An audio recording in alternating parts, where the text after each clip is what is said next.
Yang melatar belakangi diadakan kegiatan subpolio di Jawa Tengah ini adalah ditemukannya kasus anak yang berasal dari Kabupaten Klaten terkena penyakit polio.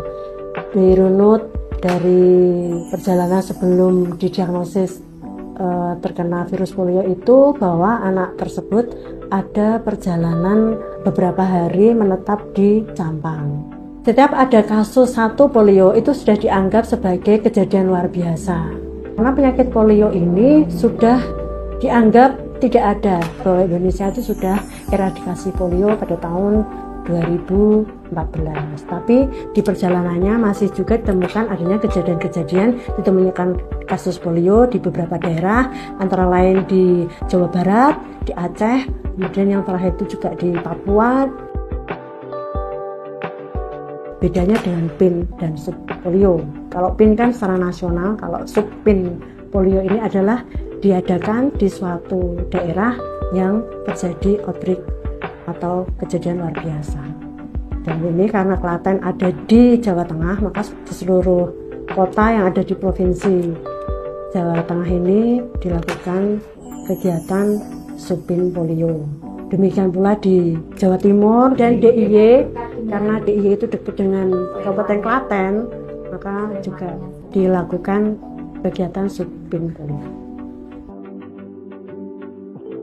Subpin polio itu disasar untuk anak usia 0 sampai 7 tahun, 11 bulan, 29 hari. Tanpa memandang status imunisasinya. Walaupun anak tersebut sudah lengkap imunisasi polionya, itu tetap mengikuti kegiatan subpin polio. Kegiatan ini dilakukan 2 tahap. Tahap pertama itu tanggal 15 Januari, diberi jeda seminggu kemudian untuk kegiatan sweeping dan lain sebagainya.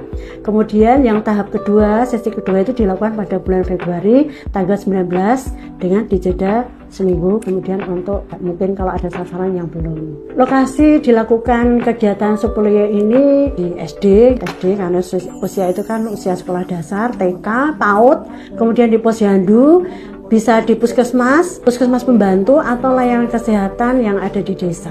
Vaksin yang digunakan untuk kegiatan subpin polio ini berbeda dengan kegiatan imunisasi polio yang reguler yang sudah terjadwal di posyandu. Karena penyebabnya juga beda. Virus itu mengalami mutasi dan biasanya ini sering terjadi di daerah-daerah yang cakupan imunisasinya rendah.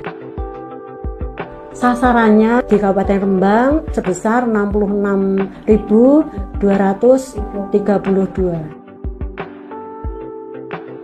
Kita sudah melakukan koordinasi dan kerjasama serta sosialisasi dari tingkat kabupaten, kemudian kecamatan dan desa, dan juga dari dinas-dinas yang terkait. Tidak lupa juga kita melibatkan dari tokoh-tokoh masyarakat, tokoh agama, agar masyarakat itu tahu ada kegiatan subpin ini, tergerak untuk ikut dan juga untuk menghilangkan kekhawatiran yang selama ini ada di masyarakat, misalnya tentang efek samping, takut nanti vaksinnya ternyata tidak halal. Seperti itu perlunya kita sosialisasi dan advokasi dari tingkat atas sampai tingkat bawah.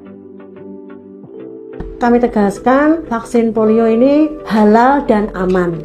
Efek sampingnya itu minimal sekali karena imunisasi vaksin polio ini secara tetes kecil untuk menimbulkan efek samping. Kalaupun ada efek samping, dalam hal ini efek simpang, jangan juga takut akan efek samping nanti demam atau bagaimana, jadi sakit.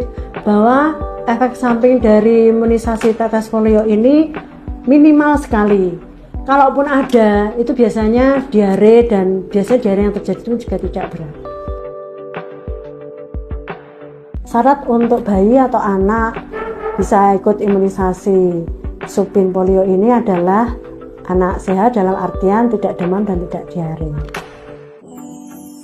Dengan divaksinasi polio lengkap, dalam ini 4 kali pemberian polio oral, kemudian 2 kali pemberian polio injeksi, apabila sudah lengkap melalui tahap-tahap imunisasi sesuai jadwal tersebut, itu anak akan terhindar dari sakit polio.